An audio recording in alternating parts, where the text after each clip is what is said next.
Bonjour mes frères et sœurs, nous voici pour une autre lecture très belle aussi de notre pain quotidien. Le titre c'est Dire la vérité. Et cette méditation d'aujourd'hui est basée sur le psaume 31, verset 6. Tu me délivreras, Éternel, Dieu de la vérité. Henri David Thoreau a dit: au lieu de l'amour, de l'argent, de la gloire, donne-moi la vérité. Imaginez la différence que cela ferait dans le monde si on entendait ce thème aussi souvent que les couplets publicitaires d'une certaine boisson gazeuse. La vérité est indispensable à toutes nos interactions, au sein du gouvernement, en classe, au travail, à la maison. Dire la vérité engendre la confiance.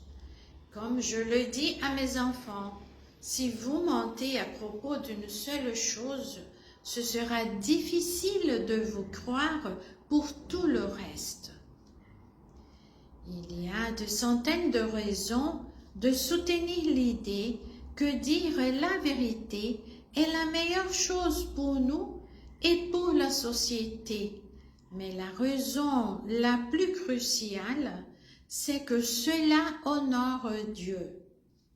La vérité est au cœur de sa nature, selon nous lisons justement dans le psaume 31, verset 6. Et c'est ainsi qu'il veut que nous interagissions avec les autres.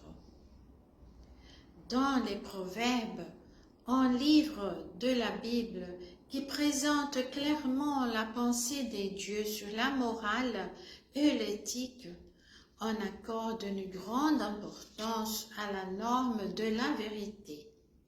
Ainsi, il est écrit: celui qui marche dans l'intégrité marche avec assurance. Proverbe 10, 9. La lèvre véridique est affermie pour toujours. Proverbe 12, 19. Les lèvres fausses sont en horreur à l'Éternel. Proverbe 12, 22.